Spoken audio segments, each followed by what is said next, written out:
on est en plein Calvados, à Lisieux, et la 93e foire Salon des Lisieux.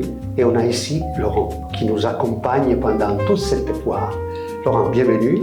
Bienvenue. Nous, on se connaît déjà. Absolument, Valerio. Plusieurs fois. Absolument. Et je suis très contente d'avoir rencontré. Moi aussi, c'est pareil. Je suis très content que tu sois à Lisieux, à nous accompagner dans ce développement de la communication de ce salon.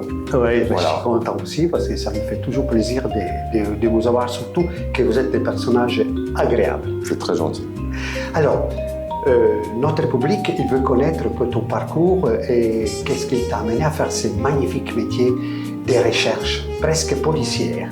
Absolument. C'est de trouver à chaque fois l'objet, l'histoire que l'on peut raconter à nos clients sur des aventures, sur des rencontres extraordinaires. C'est un métier qui nous amène à rencontrer beaucoup de personnes qui ont beaucoup d'intérêts intellectuels, d'intérêts personnels, de relations personnelles, qui font que ce métier est très riche dans toutes ces relations. Et forcément, la passion accompagne tout ça. La passion accompagne tout ça, absolument. Et mes objets de prédilection sont les objets de curiosité, les armes anciennes, les tableaux. Je suis un antiquaire généraliste qui se situe aujourd'hui au village suisse, 78 avenue de Suffren, la galerie numéro 10, depuis maintenant plus de 4 ans.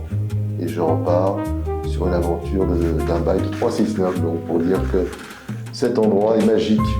Oui. Et j'invite les gens qui ne connaissent pas cet endroit, le village suisse, à venir nous voir à Paris. Très bien, mais de toute façon, on a vu quelques images du village suisse défiler pendant ton explication. Quelle est la relation que tu as avec la foire de Lisieux? Parce que je pense que ce n'est pas la première fois que tu viens ici. Absolument. Et en plus, tu as une relation aussi un peu sur l'organisation. Oui, absolument. Déjà, j'apprécie l'organisateur, qui est Bruno Buffard, la société VV Buffard Organisation.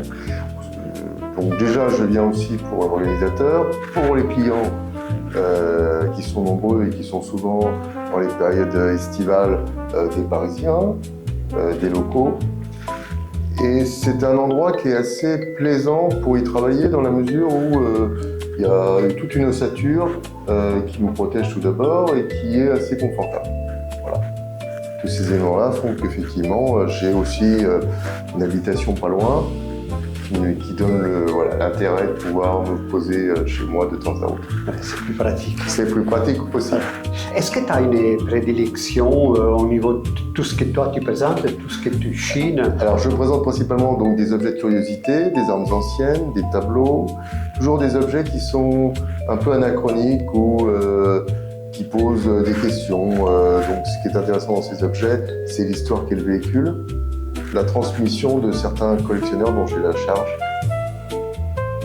Ça veut dire, oui, que tu pars en expédition. Oui, je pars en expédition sur des personnalités qui ont créé ou constitué leur collection depuis 40 ans et qui s'en défont au fur et à mesure et qui me donnent toute confiance pour pouvoir la gérer au fur et à mesure.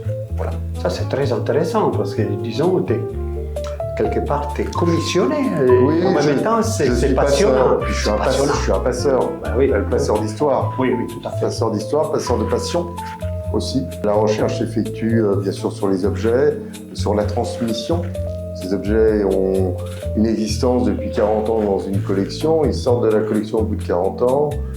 Il faut être honoré de pouvoir les avoir. Comme je dis toujours, les objets, il ne faut pas les chercher, ils viennent à vous naturellement. Et oui, quelque part, tu dois rendre tes gens doivent être heureux de tes trouvailles. Oui, j'essaye. Ça doit être une émotion. C'est ça, j'essaye justement de donner de l'émotion aux gens quand ils découvrent un objet. Et bien sûr qu'il y a le côté mercantile, bien sûr il faut le vendre, mais il y a également le côté transmission, passage d'un objet d'une personne à une autre, en me disant, voilà, cet objet repart pour 10, 15, 20 ans, peut-être davantage, dans une autre collection. Écoute, on va se déplacer sur ton stand. Avec grand plaisir. On va découvrir tout cela. Ça marche. Ok, à tout de suite.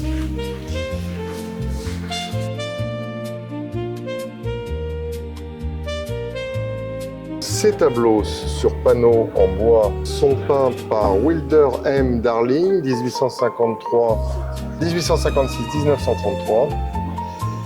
et représente particulièrement le dragon de la garde impériale, maintenant fin 19e, début 20e. Là, vous avez un ensemble d'objets, de boîtes et une miniature qui représente les exploits et l'honneur de Napoléon.